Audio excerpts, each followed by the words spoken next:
بسم اللہ الرحمن الرحیم۔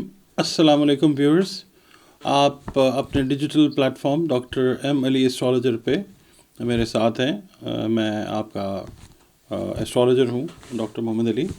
آپ سے آج ہم جو بات کریں گے وہ ظاہر ایسٹرالوجی کی تو ہوگی، مگر اس سے پہلے میں کہتا ہوں کہ ایک اچھی سی بات جو ہے وہ آپ لوگوں کے ساتھ شیئر کی جائے۔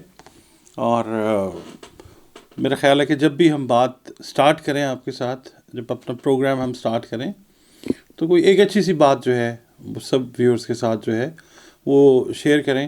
کوئی سبق آموز جو بات ہے اس سے ہم آغاز کریں۔ تو میں یہاں پہ بتاؤں آپ کو کہ حکیم لقمان کا ذکر قرآن کریم میں بھی ہے۔ سورہ لقمان جو ہے اس میں ہے۔ حکیم لقمان جو تھے ان کے بارے میں واضح نہیں ہو سکا۔ بہت ساری جو احادیث ہیں یا بہت ساری جو احادیث ہیں یا جو ان سے ریلیٹڈ جو باتیں ہیں ان میں بہت جگہوں پہ بتایا گیا ہے کہ وہ حکیم تھے، عقل مند تھے اور نبوت نہیں تھی، سیاہ فام تھے، اور بہت ہی اللہ تعالیٰ نے ان کو عقل اور حکمت جو ہے وہ عطا کی ہوئی تھی۔ تو ان کی ایک آپ کہنا چاہیے کہ حکایت ہے، اس سے ہم بات کا آغاز کرتے ہیں۔ اور یہ ایک سمجھ لیجیے کہ سبق بھی ہے ہم لوگوں کے لیے، خاص طور پہ پاکستانیز کے لیے، امت مسلمہ کے لیے جو اس وقت کافی زیادہ انتشار اور ابتری کا شکار ہیں۔ تو بات یہ ہے کہ ایک لکڑہارا کسی جنگل میں گیا، وہاں کھڑا ہو کر ادھر ادھر دیکھنے لگا۔ اچھا، اس کو لگتا تھا کہ نظر سے معلوم ہوتا تھا کہ اس کو کسی چیز کی جیسے تلاش ہے۔ تو درختوں نے اس سے پوچھا، آپ کون ہیں؟ انہوں نے کہا، میں مسافر ہوں اور غریب انسان ہوں۔ تو درختوں نے کہا، کیا حاجت اور ضرورت ہے، بیان کرو، اگر ہم سے ممکن ہوا تو ہم مسئلہ حل کر دیں گے۔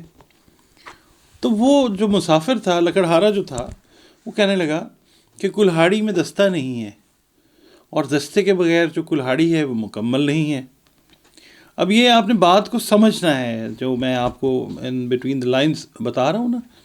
کہتا ہے کہ کلہاڑی میں دستہ نہیں ہے، اور دستے کے بغیر کلہاڑی مکمل نہیں ہے۔ تو یہ جو ہے کلہاڑی، یہ میرے روزگار کا ذریعہ ہے۔ اگر ایک گز بھی لکڑی مجھے مل جائے تو میں ہمیشہ کے لیے تمہارا غلام بن کے رہوں گا۔ اچھا، درختوں نے آپس میں مشورہ کیا اور کہنے لگے کہ ایک گز سے ہمیں کیا کمی ہوتی ہے، اور کہا کہ ٹھیک ہے، جو بھی آپ نے شاخ کاٹنی ہے وہ آپ کاٹ لو اور اپنی ضرورت پوری کر لو۔ وہیں اس لکڑہارے نے دستہ تیار کیا، پھر کلہاڑی کاندھے پر رکھی اور بے شمار درخت کاٹ ڈالے۔ ان میں بڑ کا درخت تھا، شیشم تھا، سرس تھا، دیودار کے درخت تھے۔ تمام درخت جو تھے نا، اونچے اونچے فلک بوس تھے، وہ زمین پر آ گرے۔ تو ایک درخت بولا کہ اے بے وفا، تم نے یہ احسان کا صلہ دیا، مگر ابھی شکایت سے کچھ فائدہ نہیں تھا، اس میں تیری کچھ خطا نہ تھی۔ درختوں نے ہی نیک اور بد میں تمیز نہ کی، کسی سے جو گلہ ہے یا کسی کا گلہ وہ بے سود ہوتا ہے۔ تو ویورز، اس میں جو زندگی کا سبق ملتا ہے نا، وہ یہ ہے کہ جو بھی کام کریں وہ سوچ سمجھ کر کریں۔ اگر غفلت ہو جائے گی تو پھر اس کیے کا جو علاج ہے وہ بعض دفعہ نہیں ہوتا۔ تو یہ تو آج کے لیے ایک چھوٹی سی بات تھی جو شیئر کی میں نے آپ کے ساتھ۔ تو دعا ہے اللہ تعالیٰ سے کہ اللہ تعالیٰ جو ہے معاملات آپ کے بہترین طرف لے جائے، اور دین اور دنیا کی جو آسانیاں ہیں وہ اللہ تعالیٰ ہمیں عطا کرے، اور اللہ پاک ہمیں اس قابل کرے کہ ہم دوسروں کے لیے بھی آسانی کا باعث جو ہے اللہ کی رحمت اور مدد کے ساتھ بن سکیں۔